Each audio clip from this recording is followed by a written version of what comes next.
వార్షికోత్సవం సందర్భంగా Meenakshi test tube baby centre Guntur నందు ఐవీఎఫ్ ట్రీట్మెంట్ పై 40% రాయితీ. అమ్మ నమస్తే. నమస్కారం. అమ్మ మామూలుగా తండ్రి లేని పాపని తల్లి చాలా గారాబంగా చూసుకుంటారు. అంటే భర్త లేని భార్య తన కూతుర్ని తల్లి తండ్రి అయ్యి తనే చూసుకుంటారు. నిజంగా అలాంటి తల్లిని ఇక పిల్లలు ఎంత బాగా చూసుకోవాలమ్మా. అది పోయి రాజస్థాన్లో జరిగింది చూస్తే వాళ్ళ నాన్న చనిపోయాడు, ఆ ఉద్యోగం అమ్మకొచ్చిందని చెప్పి ఆ యాక్సిడెంట్ కూడా అసలు భయంకరమైన యాక్సిడెంట్ అమ్మ. ఇంత స్పీడ్గా కొట్టించి అమ్మ అసలు ఏం జరిగింది? ఎందుకు ఈ పిల్లలు అమ్మని కూడా చంపాలి అన్నంత దురాలోచన ఎందుకు వస్తుంది? మళ్ళీ మళ్ళీ చెప్పడం ఒకటే రాదు గారు. నాకు కావాల్సింది నాకు దక్కాలి అంటే ఎవరి ప్రాణాలు, ఈవెన్ తల్లి ప్రాణాలు తీయడానికి కూడా ఈ కాలంలో ఎవ్వరు ఎదురు చూడట్లేదు. ఎవ్వరు ఏం అసలు వెయిట్ చేయట్లేదు. అంతే, నాకు కావాల్సింది నాకు దక్కాలి, నేను సంతోషంగా ఉండాలి అంటే ఎవరి ప్రాణాలు పోయినా నాకు లెక్కలేదు. అందులో తల్లి అయినా ఉండొచ్చు, తండ్రి అయినా ఉండొచ్చు, లేకపోతే భర్త అయినా ఉండొచ్చు, భార్య అయినా ఉండొచ్చు, అన్నదమ్ములైనా ఉండొచ్చు. వాళ్ళకి కావాల్సింది వాళ్ళకి దక్కాలి. సో ఇప్పుడు జరిగింది ఏంటంటే రాజస్థాన్లో ఒక వైఫ్ అండ్ హస్బెండ్, వాళ్ళకి ఒక అమ్మాయి ఒక అబ్బాయి. అయితే ఆయన పాపం ఏదో ఆరోగ్యరీత్యా బాగలేక చనిపోయారు. చనిపోయినప్పుడు జనరల్గా అతను అందులో పనిచేసేవాడు, కోర్టులో పనిచేసేవాడు. సో కోర్టులో పనిచేస్తున్నప్పుడు చనిపోయినందుకు భార్యకు ఆ ఉద్యోగము ఇచ్చారు.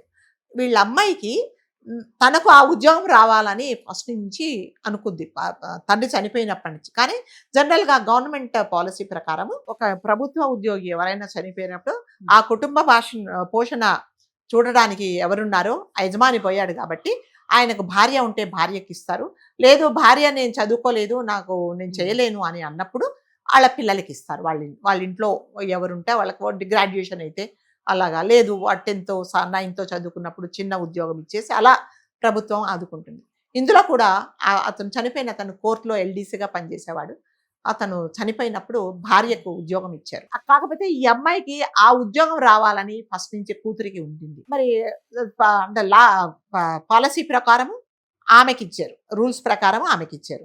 సో ఇది ఈమె కూతురు జీర్ణించుకోలేకపోయింది అనమాట. నేను చేయాలి కదా ఉద్యోగం, నేను చేయాలనుకున్నా కదా, మా అమ్మకి ఎలా ఇస్తారు? కాబట్టి మా అమ్మ నాకు శత్రువు. సో అమ్మ ఎవరి కోసం ఉద్యోగం చేస్తుంది? అంటే ఒక అబ్బాయి ఒక అమ్మాయి, ఈవిడికి మా అన్నయ్య కోసం కదా, నా కోసం కదా మా అమ్మ పొద్దునండి సాయంకాలం దాకా కష్టపడి వస్తుంది.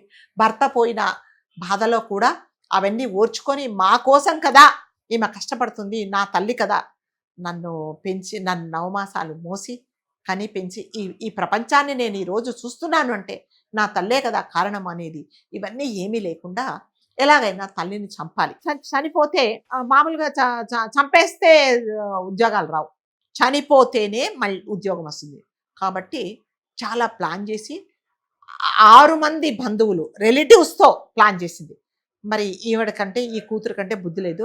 6 మంది ఉన్నప్పుడు 6 మందిలో ఎవరికైనా బుద్ధి లేదా? ఉండాలి కదా. 6 మంది కలిసి ఆమె ఆఫీస్కి వెళ్తున్నప్పుడు ఎంత స్పీడ్గా వచ్చేసి ఆమె పోయే కారును ఢీ కొట్టారండి. ఆన్ ద స్పాట్లో తల్లి చనిపోయింది. తల్లి చనిపోయినప్పుడు వాళ్ళ అబ్బాయికి ఏం చేయాలో అర్థం కాలేదు, ఎందుకు చనిపోయింది, అలా యాక్సిడెంట్ అయిందనేసి తీరా ఇన్వెస్టిగేట్ చేస్తే అతను ఎంక్వైరీ చేసి కనుక్కున్నప్పుడు సొంత చెల్లె బంధువులతో కలిసి చంపించింది అనేసి తెలిసింది. ఎక్కడుందండి అంటారు కదా, ఫ్యామిలీ అంటారు, ఫ్యామిలీ విలువలు అంటారు, దాని తర్వాత తల్లి అనుబంధం అంటారు, తండ్రి అంటారు, అన్నయ్య వదిన బాధ, ఇవన్నీ ఏమీ లేదా? తల్లిని చంపేసినప్పుడు నీకు ఏమాత్రం మా అమ్మాయే, నేను మా అమ్మని చంపించానే నేను, అందులో నేను ప్రధాన కారణం అవుతున్నానే అనేది ఉండాలి కదా. ఎవరైనా వచ్చి అదేంటి నీకు రావాల్సిన ఉద్యోగం మీ అమ్మ తీసుకుంది, మరి ఏం చేద్దాం మీ అమ్మనంటే జనరల్గా పిల్లలు ఏం చెప్తారంటే మా అమ్మని మా కోసమే కదా, ఎవరు చేసినా ఉద్యోగం ఒకటే అని ఎవరైనా చెడు ఆలోచనలు చెప్తే కూడా పిల్లలు ఒప్పుకోరు. అలాంటిది తల్లిని నువ్వు ప్లాన్ చేసి చంపించావు అంటే, మళ్ళీ చెప్తున్నా రాజు గారు, జనాలు ఎలా అయిపోయారంటే నాకు కావాల్సింది నాకు దక్కాలి అంటే ఎదుటి వాళ్ళ ప్రాణాలు నీళ్లు తాగినట్టుగా తీసేస్తున్నారు. అందులో దయ దాక్షిణ్యము, ఒక అయ్యో పాప అనడం అనేది ఏమీ ఉండట్లేదు. ఆ తల్లి ఏం చేసిందని నిజంగా తల్లిని కూర్చోబెట్టి నువ్వు మాట్లాడాల్సిందమ్మా, నేను ఉద్యోగం చెయ్యను, నా కూతురు చేస్తుందని నువ్వు ఏదన్నా ఒక ఆరోగ్య కారణాలు చూపించు, నువ్వు చేయకమ్మా నేను చేస్తాను, నాకు చేయాలని ఉందని తల్లిని కూర్చోబెట్టి నువ్వు మాట్లాడాల్సింది. లేకపోతే అన్నయ్యతో చెప్పాల్సింది, లేకపోతే కుటుంబ సభ్యులతో చెప్పాల్సింది, కానీ రిలేటివ్స్తో కూర్చొని బంధువులతో నువ్వు ఇట్లాంటి యాక్సిడెంట్ ప్లాన్ చేసి చంపించావు అంటే నీ మైండ్ ఎంత క్రిమినల్ మైండ్ ఉంటే అలాంటి పని చేస్తారండి. అమాయకురాలైన తల్లి ప్రాణాలు పోయినాయి. ఆమెకు తెలీదు యాక్సిడెంట్ అవుతుంది, ఎదురుగుండా ఏదో వెహికల్ వస్తుంది, నన్ను చంపేస్తుంది, నేను చనిపోతున్నాను అని అనుకుంది, కానీ నా కన్న కూతురే నన్ను చంపించింది అనేది ఆలోచించలేదండి.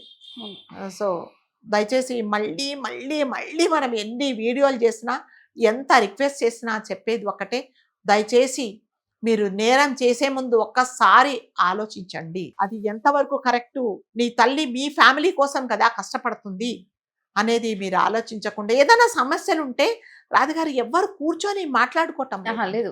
మాట్లాడుకోవడాలు లేవు, ఏదో ఏదో సినిమాలో మాట్లాడుకోవటం లేవు అన్నట్టుగా మాట్లాడడం లేవు. ఎంతసేపు వచ్చి నేనేం చేయాలంటే అది చేస్తాను, నువ్వు చూసుకో అనేసి అంటున్నారు. అది ఎంతవరకు కరెక్టు అనేది మళ్ళీ ఎవరికి వాళ్ళు ఆలోచించుకోవాల్సిన పరిస్థితి. వదిలేసేయాల్సిన అంతే. పరిస్థితి వచ్చింది. థ్యాంక్ యూ అమ్మా. Thank you.